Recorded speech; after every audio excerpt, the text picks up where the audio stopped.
आज मैं आप सभी छात्रों के लिए सबसे इम्पोर्टेंट यार टॉपिक लेके आया हूँ, बहुत प्यारा सा और बार बार रिपीट किया जाता है। जी हाँ, बार बार रिपीट किया जाता है। एथिल ब्रोमाइड बनाने की प्रयोगशाला विधि। देख सकते हैं कैसे आपका प्रश्न पूछा जाएगा, कैसे आपको लिखना है, क्या क्या आपको रिएक्शन देना है, बहुत ही सिंपल भाषा में कैसे आपको चित्र बनाना है। मैंने इस का बकायदे चित्र भी आप लोगों के लिए बनाया है। क्या विधि है इसकी, क्या इसके भौतिक गुण हैं और क्या क्या इसके रासायनिक गुण हैं। तो आज के इस वीडियो में मैं आपको ये पूरा का पूरा आपको बहुत ही अच्छे ढंग से समझाने वाला हूँ। एथिल ब्रोमाइड बनाने की प्रयोगशाला विधि या फिर एथिल ब्रोमाइड बनाने की प्रयोगशाला विधि का सचित्र वर्णन कीजिए, जो कि सबसे इंपॉर्टेंट वाला टॉपिक है। आप नोट कर लो यार, ये एकदम वायरल वाला इंपॉर्टेंट वाला टॉपिक है, जो कि आपके बोर्ड एग्जाम में किस चैप्टर से, हेलो एल्केन और हेलो एल्केन तथा हेलो एरिन, ये जो चैप्टर है आपका कार्बनिक रसायन का, सबसे इंपॉर्टेंट टॉपिक है एथिल ब्रोमाइड बनाने की प्रयोगशाला विधि। जी हाँ, आज पूरा पूरा मैं डिटेल में यहाँ पे डिस्कशन करने जा रहा हूँ आपके साथ। सो यार वीडियो बहुत प्यारे होने वाली है। तो अब जब प्यारी है ही तो वीडियो को लाइक तो करना ही पड़ेगा, चैनल को सब्सक्राइब करना है। जो आपका टारगेट है कि 75+, 70+, बिल्कुल आपका आएगा, टेंशन नहीं लेना है। सर 70+, सर कैसे? 70+ का मतलब है 70 में 70 टारगेट करना है, वो भी आपके एग्जाम में, बोर्ड एग्जाम 2024 में। तो ये जो एथिल ब्रोमाइड बनाने की प्रयोगशाला विधि है, ये आपके पेपर में हर साल रिपीट किया जाता है। वो हम चाहे 2023 की बात करें, 2022 की बात करें, 2020 की बात करें, 2019 की बात करें, मतलब हर साल यह पूछे जाने वाला टॉपिक है कि एथिल ब्रोमाइड बनाने की प्रयोगशाला विधि का वर्णन कीजिए। चलिए, सबसे पहले आपके दिमाग में आएगा, सर अगर ये आप जो टॉपिक बता रहे हैं, टॉपिक क्या है? एथिल ब्रोमाइड बनाने की प्रयोगशाला विधि। तो यहां से कैसे कैसे प्रश्न पूछे जा सकते हैं, किस प्रकार से बोर्ड एग्जाम में प्रश्न आएंगे, तो आपको मैं बता दूं प्रश्न कैसे बनेगा। वो आपका प्रश्न बनेगा कि प्रयोगशाला में शुद्ध एथिल ब्रोमाइड बनाने की विधि का नामांकित चित्र तथा होने वाली अभिक्रियाओं के रासायनिक समीकरणों सहित वर्णन कीजिए। इस प्रकार से पेपर में पूछ सकता है। या फिर कैसे पूछेगा, एथिल ब्रोमाइड बनाने की प्रयोगशाला विधि का सचित्र वर्णन कीजिए, इस प्रकार से दे देगा। या फिर पूछेगा एथिल ब्रोमाइड बनाने की किन्हीं दो विधियों का क्या कीजिए, वर्णन कीजिए। तो यहाँ पे एथिल ब्रोमाइड बनाने की जो प्रयोगशाला विधि है, यहाँ पे बहुत ही अच्छे से डिटेल में आपको समझाने वाला हूँ। सो यार आप लोग पूरा इसे कंप्लीट कर लीजिएगा, और इसका पीडीएफ मैं टेलीग्राम चैनल एसकेएम स्टडी पर भेज दूंगा। एसकेएम स्टडी टेलीग्राम जो चैनल है, जो इसका लिंक है, वो कहाँ पे मैं डिस्क्रिप्शन बॉक्स के अंदर दे रहा हूँ, जाके वहां से इसका पीडीएफ डाउनलोड कर लीजिएगा। चलिए सर, सबसे पहले हम पेपर में कैसे लिखेंगे, तो आपको हेडिंग डालना है।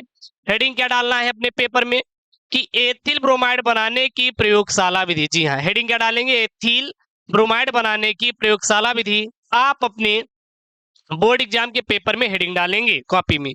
उसके बाद लिखेंगे, क्या लिखेंगे, सबसे पहले आपको पता होना चाहिए कि एथिल ब्रोमाइड बनता कैसे है, विथ रिएक्शन मैं आपको बताने वाला हूं।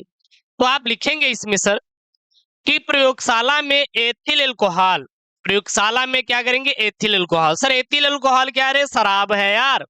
शराब तो आप देखे होंगे, नहीं देखे कोई बात नहीं, आप जाइए, बहुत सारे लोग पीने वाले मिल जाएंगे, वहां पे देखिए, यूज नहीं करना है, ठीक है ना, यूज नहीं करना है, बस देखना है।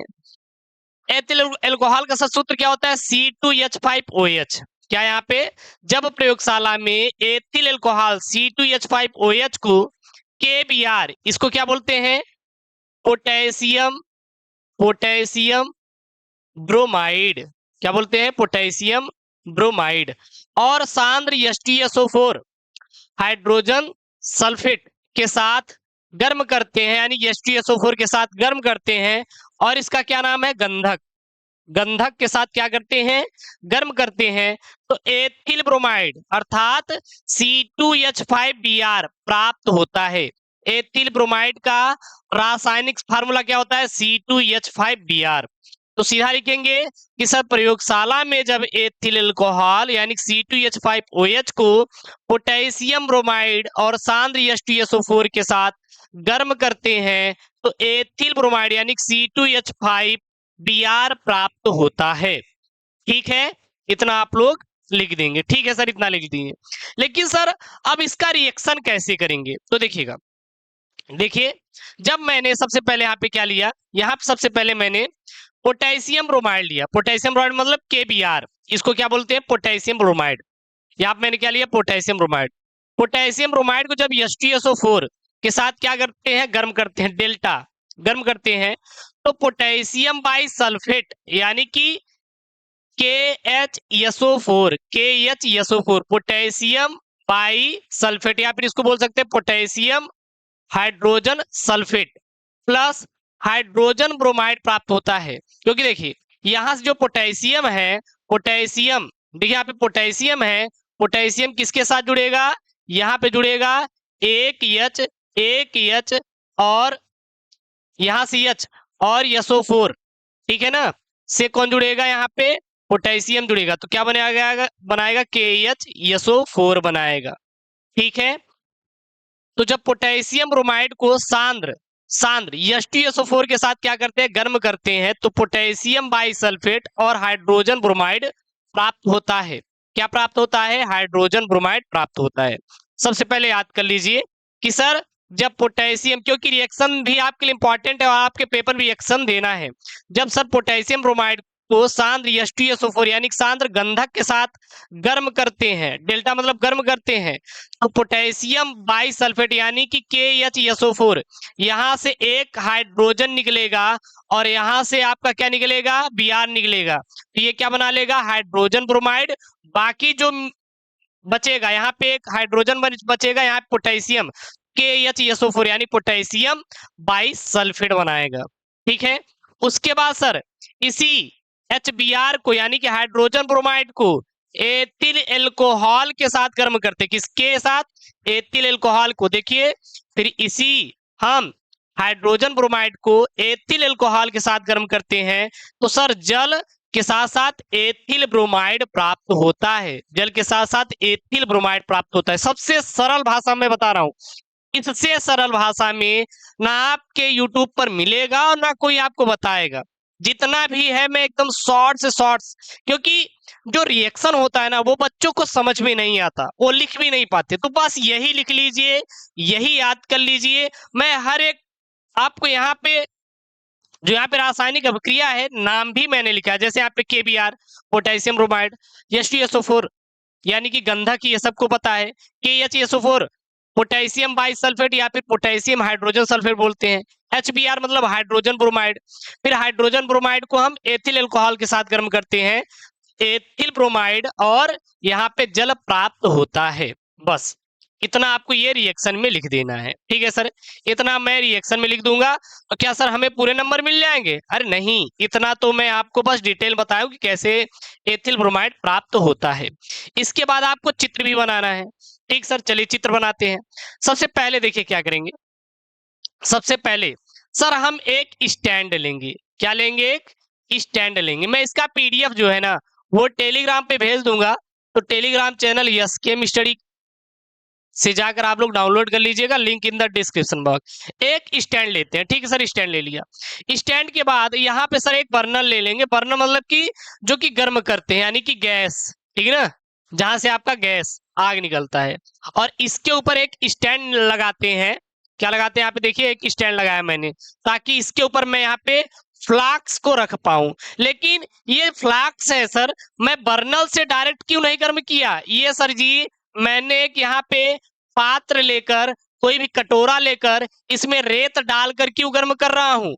सर रेत डालने की क्या जरूरत पड़ गई, हम डायरेक्ट फ्लास्क कोई क्या बर्नल पर रख के गर्म नहीं कर सकते क्या यार, गर्म कर सकते हैं। लेकिन आपको पता है जब कोई भी जो आपका कांच होता है वो डायरेक्ट अगर आग के संपर्क में आती है तो वो टूट जाता है, तो टूटने ना पाए इसलिए हम पहले रेत रखते हैं, फिर रेत के ऊपर क्या रखते हैं, फ्लास्क रखते हैं, और फ्लास्क को एक स्टैंड की सहायता से हम लोग क्या करते हैं, ज्वाइंट कर देते हैं, ठीक है ना। फिर इसके ऊपर एक मैंने क्या यहाँ पे लगा दिया, नली लगा दिया, क्या लगा दिया, एक नली लगा दिया। फिर इस नली से यहाँ पे भाप निकलेगा, क्या निकलेगा, वाष्प निकलेगा, क्या निकलेगा, वाष्प निकलेगा। लेकिन गुरुजी हम इस फ्लास्क में क्या क्या डालेंगे यार, C2H5OH, यहाँ देखिए C2H5OH और सांद्र H2SO4 और पोटेशियम ब्रोमाइड, को लेकर क्या करते हैं, गर्म करते हैं। किसमें, इस फ्लास्क में। इस फ्लास्क में हम लोग ये एथिल अल्कोहल, सांद्र H2SO4 और पोटेशियम ब्रोमाइड को डालकर क्या करते हैं, गर्म करते हैं। तो गर्म करने पर क्या मिलता है, वाष्प मिलता है। फिर ये वाष्प यहाँ जाकर क्या हो जाता है, संग्राहित हो जाता है। और इस संग्राहक के माध्यम से यहाँ पे ये जल होता है। जल क्या होता है, ये बहुत ही ठंडा जल होता है।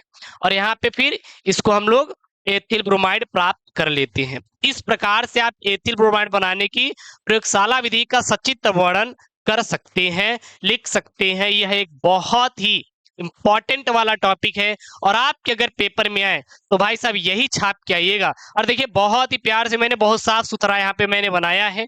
इसका PDF मैं आपको प्रोवाइड भी कर दूंगा। तो जैसे प्रैक्टिकल परीक्षा होता है तो वहां पर भी आप इसको बना लीजिएगा, कोई दिक्कत बिल्कुल भी होने वाला नहीं है। सर लिखेंगे कैसे, विधि क्या है, तो चित्र आपको समझ आ गया ना, चित्र आपको समझ आ गया, बहुत ज्यादा कुछ नहीं करना है। Sir burner stand flask, flask में C2H5OH यानी कि अल्कोहल और सांद्र H2SO4 और यहाँ पे KBr पोटेशियम ब्रोमाइड को डाल के गर्म करते हैं। फिर यहाँ पे इसका एक वाष्प प्राप्त होता है जो कि हम लोग एक ठंडे जल में एकत्रित कर लेते हैं, जहां पे हमें अशुद्ध, ये क्या प्राप्त होता है, अशुद्ध, अशुद्ध है, अशुद्ध एथिल ब्रोमाइड प्राप्त होता है। सर शुद्ध कैसे करेंगे उसको मैं विधि में आपको बताने जा रहा हूं आगे। अब सर विधि, तो हमेशा पेपर में आप क्या करिए, पॉइंट वाइज लिखिए। कैसे लिखेंगे, पॉइंट वाइज। अगर पॉइंट वाइज लिखेंगे ना तो एग्जामिनर के ऊपर ये ज्यादा प्रभाव डालता है, और जब ज्यादा प्रभाव डालेगा तो एग्जामिनर आपको ज्यादा से ज्यादा नंबर देगा। तो इसलिए जब आप पेपर में लिखें तो हमेशा और हमेशा चीजों को पॉइंट में करके लिखें। कैसे लिखेंगे, पॉइंट में, ठीक है, पॉइंट में ही करके आपको लिखना है। ठीक सर मैं पॉइंट में करके लिखूंगा, कोई इशू नहीं है, होना भी नहीं चाहिए यार, करे चलो।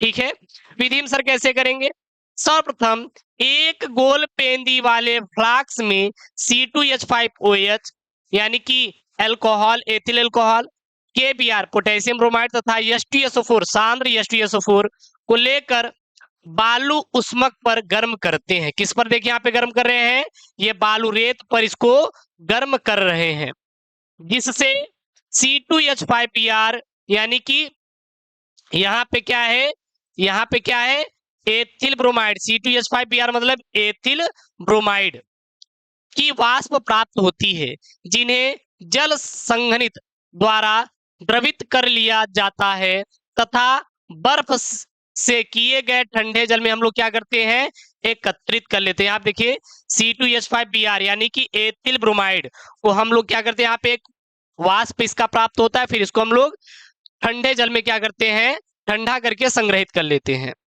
फिर C2H5Br यानी कि एथिल ब्रोमाइड तेल या द्रव के रूप में बर्तन की तली में क्या हो जाता है, एकत्र हो जाता है। फिर शुद्ध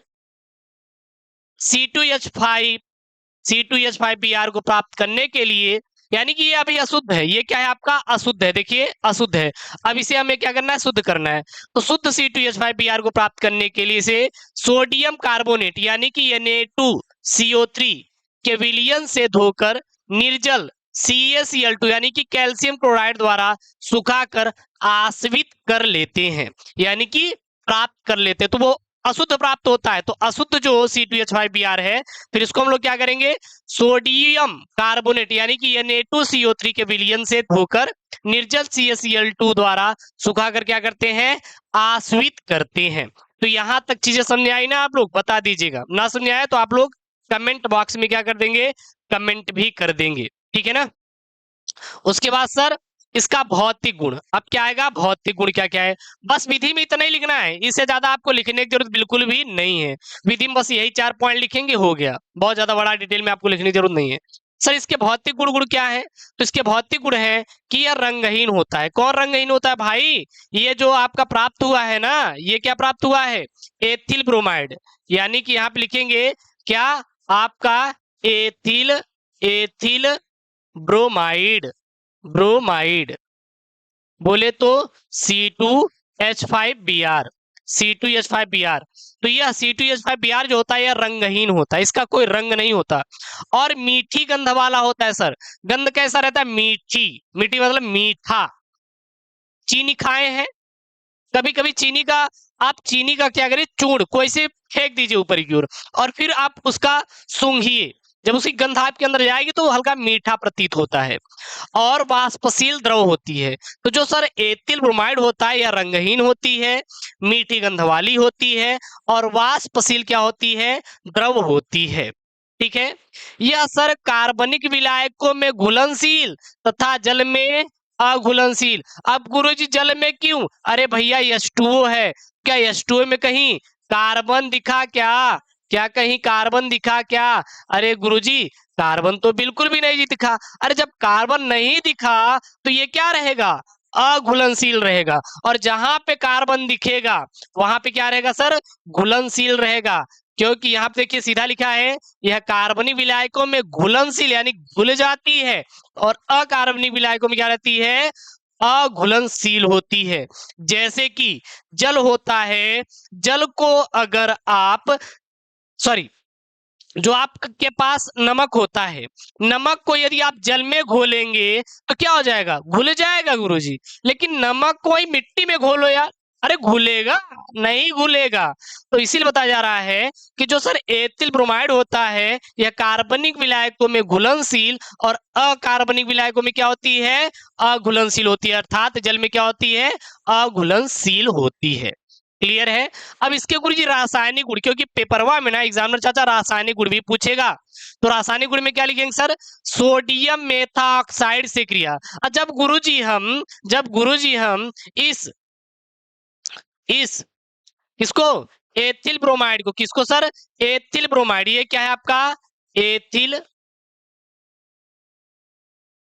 ब्रोमाइड, जब हम सर एथिल ब्रोमाइड को किसे, सोडियम मेथॉक्साइड CH3ONA के साथ क्या करते हैं, गर्म करते हैं, तो एथिल मेथिल ईथर प्राप्त होता है, साथ ही साथ सोडियम ब्रोमाइड प्राप्त होता है। क्या प्राप्त होता है, सोडियम ब्रोमाइड प्राप्त होता है। बस यही लिखेंगे और आपको कुछ भी नहीं करना है। रासायनिक गुणधर्म क्या लिखेंगे सर, सोडियम मेथॉक्साइड से क्रिया, अर्थात जब हम एथिल ब्रोमाइड की क्रिया सोडियम मेथॉक्साइड से कराते हैं, एथिल मेथिल ईथर यानी कि CH3 सिंगल बॉन्ड C2H5 यानी कि एथिल मेथिल ईथर और सोडियम ब्रोमाइड प्राप्त होता है।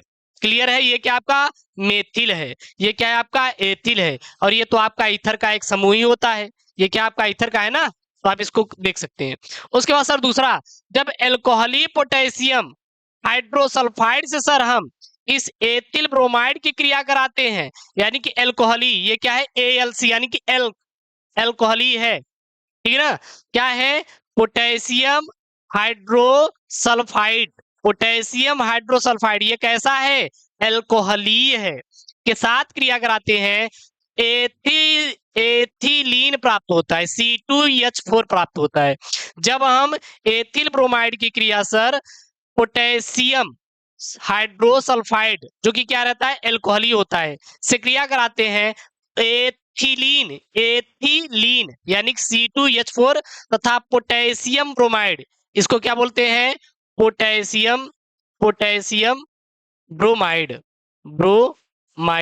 पोटेशियम ब्रोमाइड और हाइड्रोजन सल्फाइड प्राप्त होता है, वो निकल जाते हैं। तो मेन क्या है, एथिलीन, और यहाँ पे एथिल मेथिल ईथर प्राप्त होता है।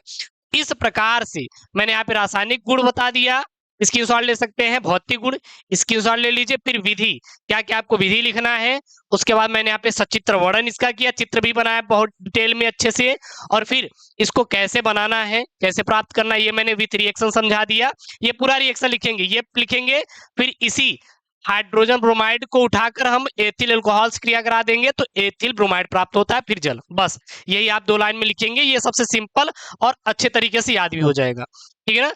और यहाँ पे किस प्रकार से आपके पेपर प्रश्न पूछे जाएंगे, और ये रहा आपका एथिल ब्रोमाइड बनाने की प्रयोगशाला विधि, जो कि सबसे मोस्ट इंपॉर्टेंट विधि है। और मैं ये जो सीरीज शुरू किया हूं ना, क्लास 12th केमिस्ट्री का, बहुत ही प्यारा सीरीज है, और मुझे पता है कि आप लोग को बहुत ही अच्छा लगेगा, क्योंकि जितनी भी प्रयोगशाला विधि है मैं सारा का सारा पढ़ा दूंगा, क्योंकि यहाँ से आपको अच्छे खासे प्रश्न देखने को मिल जाते हैं।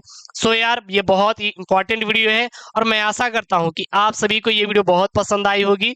तो वीडियो को प्लीज लाइक करिए, चैनल को सब्सक्राइब करिए, अपने दोस्तों के साथ वीडियोस को शेयर करिए, और इसका पीडीएफ जाके टेलीग्राम चैनल यस के स्टडी से डाउनलोड कर लीजिए। ओके दोस्तों, थैंक यू, जय हिंद, टेक केयर, बाय बाय।